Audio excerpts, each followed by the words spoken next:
world can't touch. Last name, evil. First name, genius. Green Lantern. It's a fucking invasion, you bastards. Hey. 877-60 Hip Hop, man. DJ Green Lantern. I got Killer Mike in here with me. What's up, my brother? This is Invasion Radio. Yup.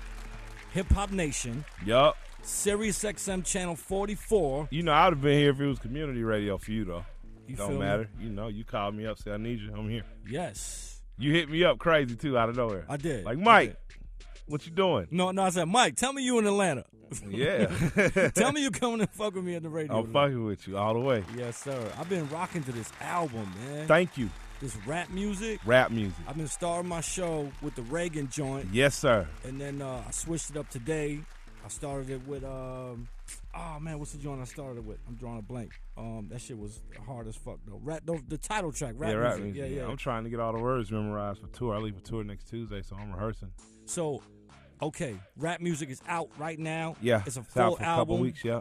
It is an official album. It ain't no mixtape. Y'all know I don't really drop mixtapes. I'm not big on them, you know, because I like making money. I'd rather sell, 5,000 undergrounds and give away 20,000 mixtapes. Now, that could be debated because certainly I ain't had the meteoric rise out of the street, but most people don't with their mixtapes, so I tend to lean toward the sale. So I've always put out underground albums or street albums. And they're going to get it for free either way. Yeah, I don't mind, but as long as if I can get 1,000 to 5,000 sales, you know what I mean, just through my one stops, that's pretty good. It's pretty good money.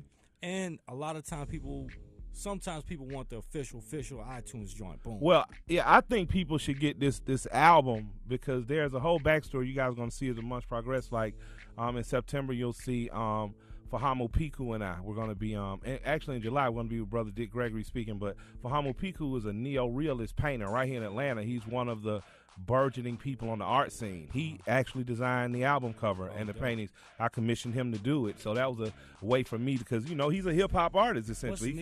What's neo-realist? It's realism or hyper realism is like what Norman Rockwell did. Okay. Neo-realism is like he's one of the new leaders of this type of art. He does these images like where he does Barack Obama, Michelle Obama, but he does himself hyper sensationalized on magazine covers. He does himself as Puffy holding a bottle, and it's all dope work. I think he's a soon to be recognized as genius, much like a Basquiat. So I'm very happy I got him. Big up to him. Yeah, Fahamu Piku, and if on Twitter it's FP the shit. That's his FP's the shit. Yeah. That's his Twitter. I fuck with him already off of that. Yeah, and that's my son Pony Boy on the cover. So I put a lot of it's probably my most personal record, and I feel like Coming After Pledge was looked at as like an amazing record, a classic record, to double right back around a year later and say, oh, my God, it's certified classic. People like, this is their death certificate. This is the best they've heard since that. No, for real. I've been seeing, I saw somebody, I think it was my man J.L. Barrow, who said some shit on he's a writer. Yeah, I know. He had said some shit today to that effect. Yeah. Of a death certificate or, you know what I'm saying, one of them classic Cube NWA, just ride out. Yeah. You know what I mean?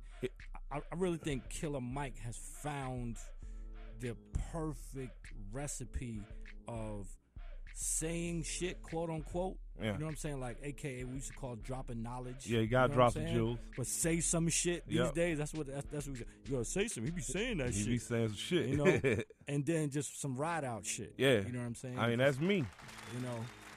Like when I say I be in the strip club with my wife, you seen me and my wife headed I to the have stripper. seen you and your wife headed to the strip club. So it's like, it ain't like, it ain't like I'm popping. When I say I keep a blunt and a Bible and a gun on me, that is all on me now. So it's like when I think that the symmetry that I found that allows brothers who still knee deep in the streets and brothers who who done kind of move past that life and about knowledge and gaining. I think that I perfectly represent or glue those two brothers together because I'm them, and it seems like me accepting me fully who I am and putting it in an album just made it all make sense. Yeah. And I feel like that is a lane that is needed in hip hop. I feel like it's either one or the other right now. Yeah. It's either Lupe or Waka. Yeah. I mean, in all reality, and both extremes damage us. In what way? One extreme one extreme because Waka gets presented as ignorance, but he's not. Right. But the people who present him that way and who accept him that way, they take bliss in that ignorance, and taking bliss in being ignorant, meaning you're just going to stay ignorant. But Waka's not ignorant. He's progressively moving his family, his future forward. Exactly. But if you only think that the ignorance in the music that makes me feel good for these 3 minutes is it, then you're going to stay in that place where you at. And that's welfare, no health care. I mean, we know who like the hood music, you know what I mean? So it's the hood. Right. But we want to bring and come out of the hood. On the other side, when you have the Lupe and the audience that he brings, a lot of times that audience can perceive itself to be more than or elitist. And I watched the Roots work their audience back. I remember when the Roots audience used to, kind of shimmy up like we don't do the Jay-Z. And then the Roots and Jay worked together like, nah, we all black men, this all hip-hop. And then those two audiences fuse together, you know what I mean? So, and I think that with audiences like Lupe, a lot of times you can protect yourself behind the fact, well, I don't really deal with rap, but I listen to Lupe.